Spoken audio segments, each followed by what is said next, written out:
بسم اللہ الرحمن الرحیم الحمدللہ وکفا وسلام علی عبادہ الذین اصطفیٰ۔ محترم ناظرین، رسول اللہ صلی اللہ علیہ وسلم کا ارشاد گرامی ہے کہ مخلوق خدا کا کنبہ ہے، تم میں سے بہترین شخص وہ ہے جو اس کی مخلوق کے کام آئے۔ اسلام میں بنیادی عقائد، توحید، رسالت اور آخرت کے بعد جس چیز کے معاملے میں سب سے زیادہ تاکید کی گئی ہے وہ حقوق العباد ہیں، اور یہ اسلام ہی ہے جس نے اہل ایمان کی باطنی کوتاہیوں کے ازالہ کے لیے غریبوں، محتاجوں اور مسکینوں کو کھانا کھلانے کو کفارہ کی حیثیت سے پیش کیا۔ حضور رحمت کائنات صلی اللہ علیہ وسلم کی حیات مبارکہ کا مطالعہ کر کے دیکھیں، بلکہ آپ سے پہلے انبیاء کی زندگیاں بھی دیکھ لیں تو وہ بھی خدمت خلق کا اعلیٰ نمونہ تھیں۔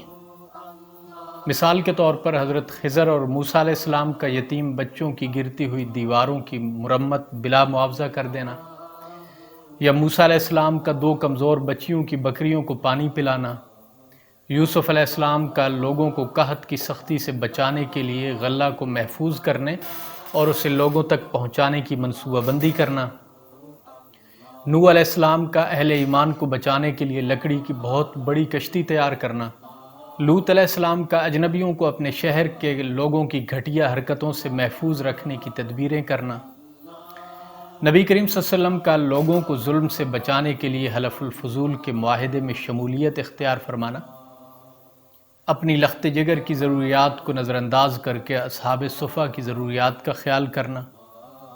اسی طرح حضرت عثمان غنی رضی اللہ تعالیٰ عنہ کا ظالم یہودی سے کنواں خرید کر لوگوں کے لیے پانی وقف کرنا، انصار کا مہاجرین کو نصف جائیداد اور مکان اور سامان وغیرہ ان کے حوالے کرنا، یہ سب رفاہ عامہ کے کام نہیں تو اور کیا ہیں؟ یہ بھی دین کا ایک شعبہ ہے اور مسلمانوں کی روحانی ترقی کا ذریعہ ہے۔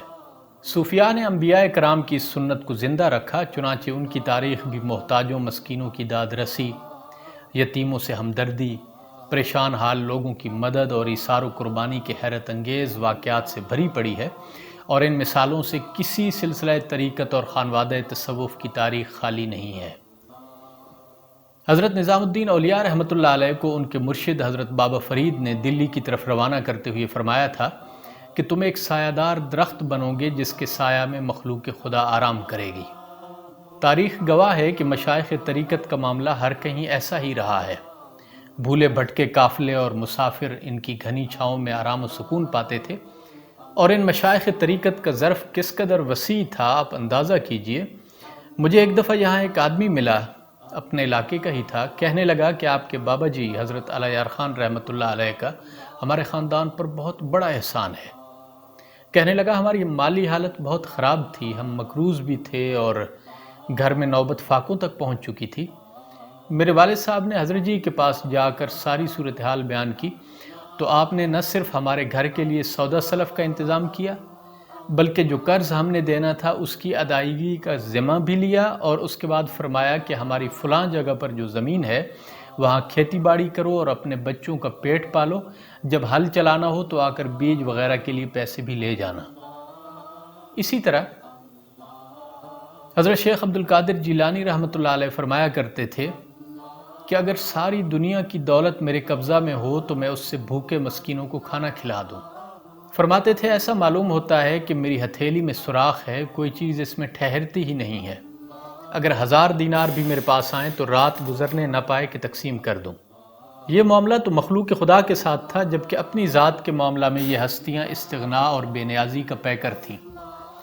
اپنے بارے میں بات کرتے ہوئے شیخ عبد القادر جیلانی رحمۃ اللہ علیہ فرماتے ہیں کہ ہم نے دنیا کو دل کے دروازے پر بٹھا رکھا ہے، کسی چیز کی ضرورت ہو تو ہاتھ بڑھا کر لے لیتے ہیں، مگر دنیا کو دل میں داخل ہونے کی اجازت نہیں دیتے۔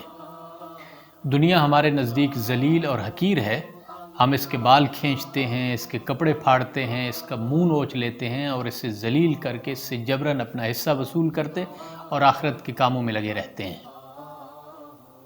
حضرت سعید الحلبی رحمۃ اللہ علیہ دمشق کی ایک بہت بڑی ہستی گزرے ہیں، ان کی خدمت میں ایک دولت مند آدمی نے حاضری دی۔ آپ نے کسی تکلیف کی وجہ سے پاؤں پھیلا رکھے تھے، اس شخص نے جاتے وقت عرض کی کہ حضرت کسی چیز کی ضرورت ہو تو مجھے بتائیے۔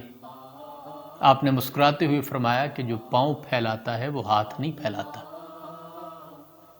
سلسلہ نقشبندیہ مجددیہ کے ایک بزرگ مرزا مظہر جان جانا رحمۃ اللہ علیہ کو بادشاہ نے پیغام بھیجا کہ اللہ نے مجھے اتنی بڑی سلطنت عطا کی ہے تو اس میں سے آپ بھی کچھ حصہ قبول فرما لیں۔ تو آپ نے جواب دیا کہ اللہ تعالیٰ نے اس کائنات کو اس کی وسعت کے باوجود متاع قلیل کہا ہے، یعنی تھوڑی سی متاع۔ اب اس میں سے ایک چھوٹا سا حصہ آپ کو ملا ہے، اس میں سے ایک ٹکڑا پھر میں لے لوں تو یہ مجھے مناسب نہیں لگتا۔ ایک مرتبہ نواب آصف جاہ نے 20,000 روپے آپ کی خدمت میں پیش کیا تو آپ نے قبول نہیں فرمایا۔ نواب صاحب نے کہا کہ آپ یہ رقم رکھ لیں اور غریبوں میں بانٹ دیجئے گا۔ فرمایا مجھے اس کا سلیقہ نہیں ہے، آپ یہاں سے نکل کر بانٹتے چلے جائیے، گھر تک پہنچتے پہنچتے تقسیم ہو جائے گا۔ سلطان علاء الدین خلجی تخت نشین ہوا تو اس نے حضرت نظام الدین اولیاء رحمۃ اللہ علیہ کو اپنی سلطنت کے لیے خطرہ محسوس کیا۔ حضرت نے اسے پیغام بھیجا کہ میں ایک فقیر آدمی ہوں، شہر کے ایک کونے میں بیٹھ کر مسلمانوں کے لیے دعا کرتا ہوں، اگر آپ کو میری وجہ سے کوئی پریشانی ہے تو میں یہاں سے کہیں اور چلا جاتا ہوں، اللہ کی زمین تو بہت وسیع ہے۔ سلطان مطمئن ہوا تو اس نے کہلوا بھیجا کہ میں آپ کی خدمت میں حاضر ہونا چاہتا ہوں۔ آپ نے جواب دیا کہ میں آپ کے لیے غائبانہ دعا کرتا ہوں اور غائبانہ دعا بہت مؤثر ہوتی ہے، اس لیے آپ کا آنا ضروری نہیں ہے۔ سلطان نے جب بار بار اصرار کیا تو آپ نے فرمایا کہ اس فقیر کے گھر کے 2 دروازے ہیں، ایک دروازے سے بادشاہ داخل ہوگا تو دوسرے سے یہ فقیر نکل جائے گا۔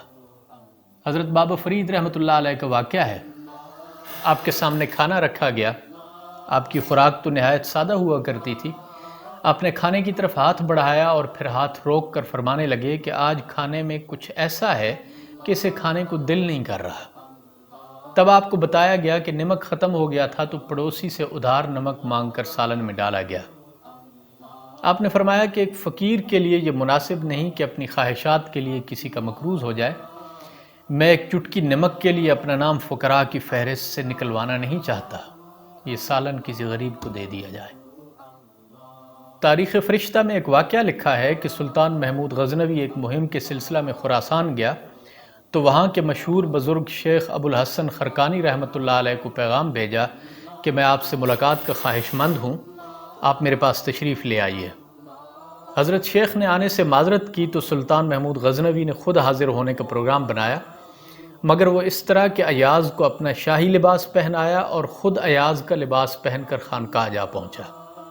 شیخ نے صرف سلام کا جواب دیا اور کوئی خاص توجہ نہ کی، ایک نظر دونوں کو دیکھا اور اصلی سلطان کی طرف متوجہ ہو کر فرمایا کہ بیٹھ جاؤ۔ اس کے بعد دلچسپ گفتگو ہوئی، مگر میں ان باتوں کو چھوڑ کر آگے بڑھ رہا ہوں۔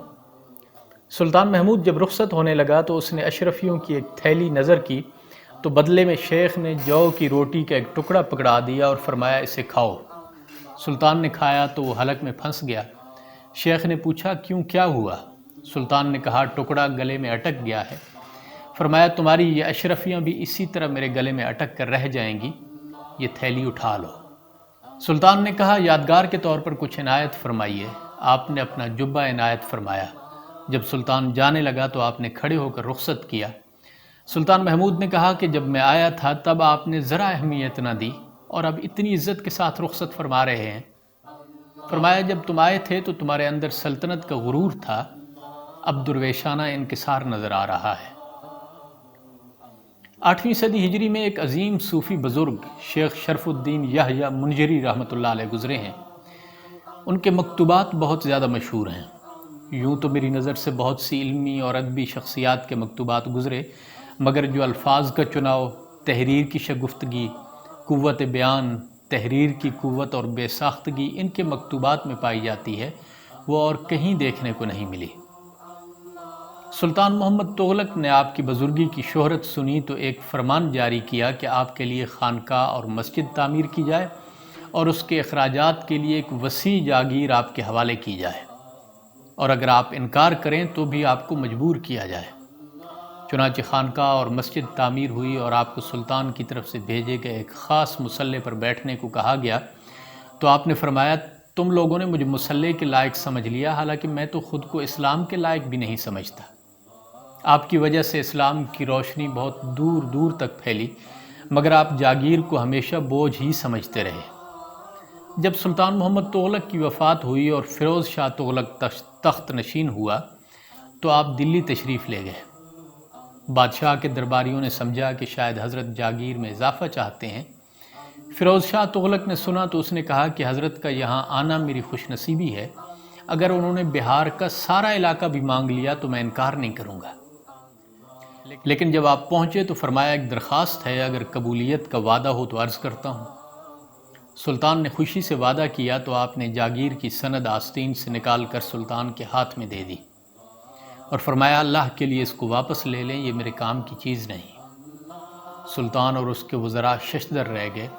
سلطان نے پھر بھی کچھ خدمت کر کے سعادت حاصل کرنے کی کوشش کی، بہت اصرار کر کے ایک بہت بڑی رقم پیش کی جو آپ نے دربار سے نکلتے ہی فقیروں مسکینوں میں تقسیم کر دی اور درویشانہ استغنا کے ساتھ واپس لوٹے۔ یہ جو استغنا ہے یہ بھی کمال چیز ہے، ہزار فضیلتوں اور کرامتوں سے بڑھ کر ہے۔ صوفیاء کرام کو اللہ نے ہمیشہ اس میں سے وافر حصہ عطا فرمایا۔ صوفیاء کی خانقاہوں میں ہر طرح کے لوگ حاضری دیتے، ہر طرح کے آدمی یہاں اپنے دل کی بے چینی اور دماغ کی الجھن دور کرتے اور غذا اور دوا، محبت، عزت اور قدر سب کچھ پاتے تھے۔ میری ذاتی رائے یہ ہے کہ اللہ نے جب جب باطنی دولت تقسیم کرنا چاہی تو اسے ہمیشہ سخی لوگوں کے ہاتھوں تقسیم کروایا، جو مزاجن بانٹنے اور تقسیم کرنے والے لوگ تھے۔